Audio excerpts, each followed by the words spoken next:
We continue with the 33rd chapter of the book of Yeshayah today. And Yeshayah is continuing with prophecies and things that won't look so good at first. Hoi shoded viatalo shadud, uvoged velo vagduvo, kahatimcha shoded tushad, kan lotcha livgod yivgeduvach. Talking to somebody who is ravaged, who is a betrayer, right? You've ravaged, you betrayed. That's what Bnei Israel, that's what the enemies are. But as opposed to that, we have a lot of phrases here which are interesting. This is a chapter really of social justice. Adonai chonenu lacha kivinu, Adonai chonenu lacha kivinu, heyez ro'am la bikarim af yeshuatenu be'et sarah. But God, be gracious to us. We are looking to you, God. We are hoping for you. Be the arm every morning and the deliverance at the time of need or a time of difficulty, of a time of tzara. Mikol hamon nadedu amim me romam mutecha naftsu goyim.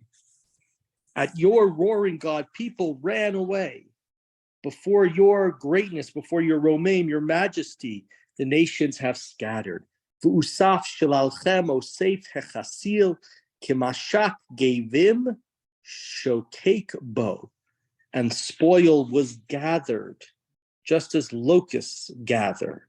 It was amassed just like grasshoppers are amassed. Niskav Adonai ki shochein marom milei Zion mishpat utzedakah. God is niskav. God is all alone, and God is exalted. God dwells on high and fills Zion with mishpat and tzedakah. So the people who previously had been the enemies of Israel, who had gotten the upper hand, presumably, like we said many times in these chapters, is it talking about some sort of messianic period? Is it talking about the time of Yeshayah, the time of Yeshayah and Chizkiah, which seems the most likely, at least at that time?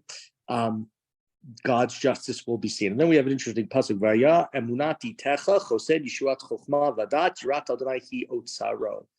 Faithfulness to your charge was her wealth, wisdom, and devotion, her triumph, reverence for God. That was her treasure. And there's the Gemara has a couple of opinions as to how to sort of understand this verse, not in a literal fashion, but what does the Talmud learn out from it? And there are two different opinions that are given in the Talmud.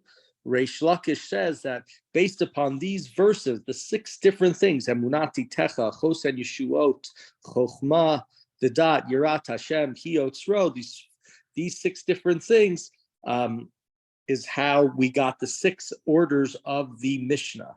There's a second opinion, the opinion of Rava, who Rava says, no. From this, from these 6 phrases, this is where he derives this idea that there are 6 questions that God will ask you when you get up to heaven. Questions like, did you asakta b'pirya v'rivya? Did you, try to have children? Did you set aside time for Torah? Did you yearn for the Messiah? 6 questions that he describes there, and they both look to these verses as verses that therefore describe important things in Jewish life. Continuing in verse 7, Hein elam tza'aku chutza malachei shalom mar yivchayun. The Arielites, and we said a couple of verses ago, Ariel refers to Jerusalem, whether it's the Mizbeach, as Yechezkel calls it, or just a phrase that means Yerushalayim, right?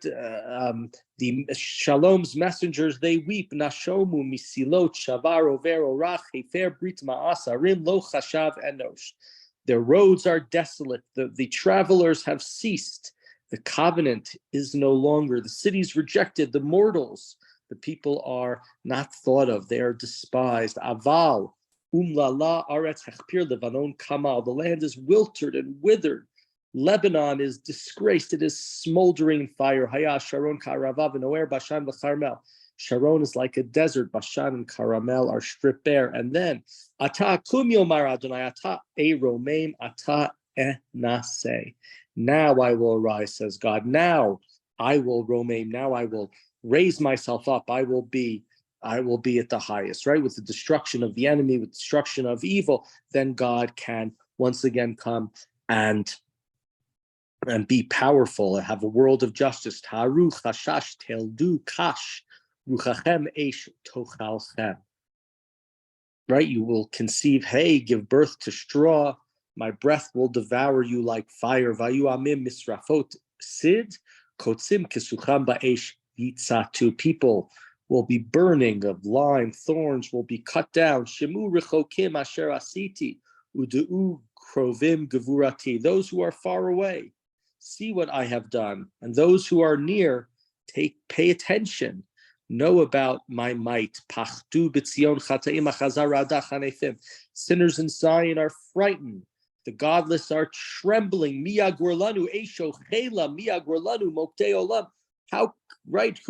can we dwell here with this devouring fire? How can we live here with this never dying blaze? Whoever walks righteously, whoever speaks, Yashar speaks in a pleasant and upright and a straight way. Mo'es babetza, who hates those prophet. There's nothing wrong with a prophet. Not everybody has to be a non-prophet, but who hates those who make profit. Me'ashakot, from fraudulence, from trickery. No'er kapav mitomech bashochad, who waves away bribes instead of taking them.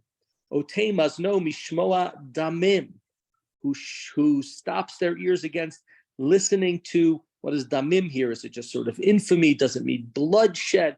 Votzem einav meiraot baran, shuts their eyes against looking for evil. At those people, who miromim yishkom mitzadot slaim miskavo lachmo nitan meimav ne'amim.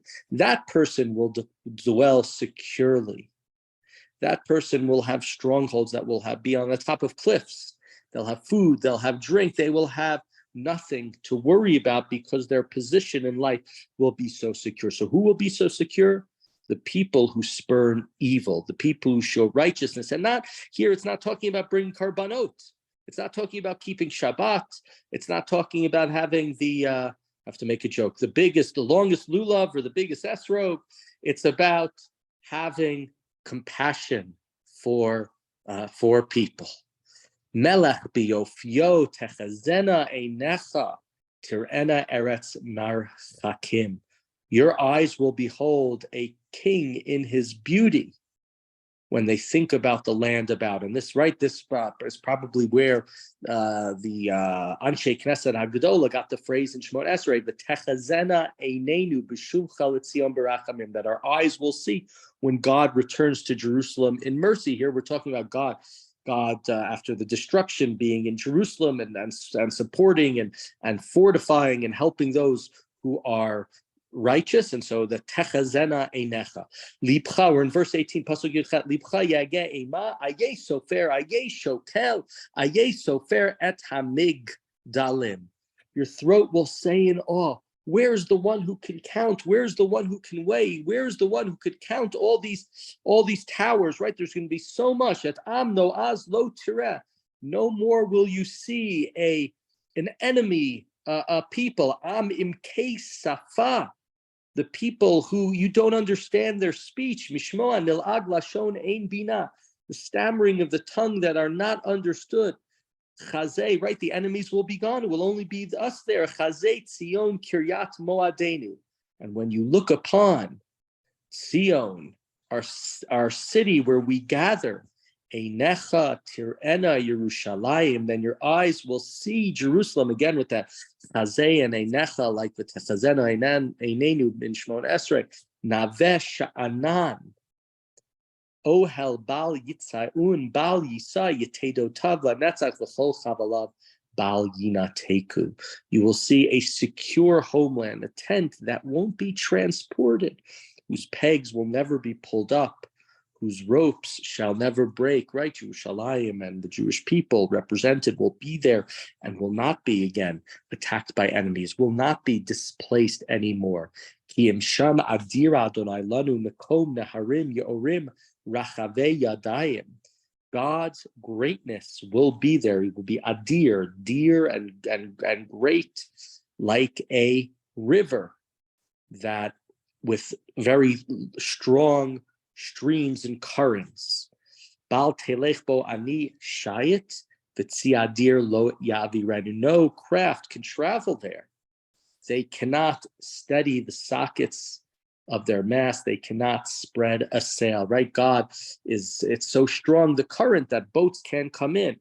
The fortress of Yerushalayim, the safety that God is providing for the people who are righteous, whose hands are clean, who are helping the people who are suffering.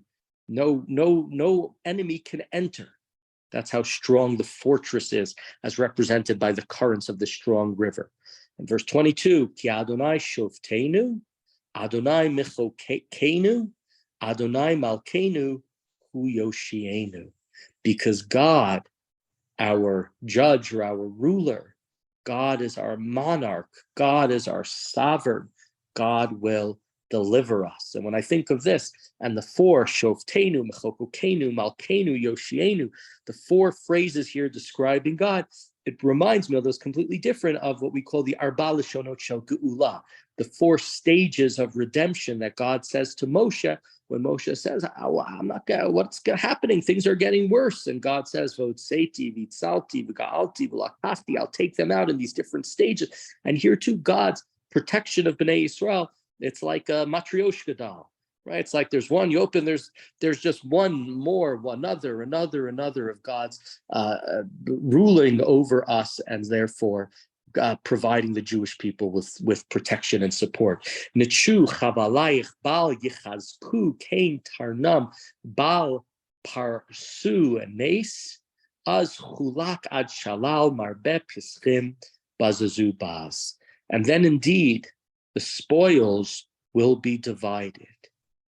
And everybody who even is lame will get loot. And we talked about this yesterday's chapter. We also had the word posech there.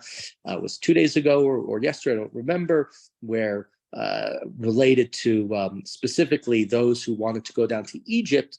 And the word was used there, more of the word of Pesach, to pass over. Here it's Pisech, which means somebody who is lame. But we think about again that the relationship of that word with the word idea of Pesach, of God's protection for us. Uval Yomar Shachein Chaliti.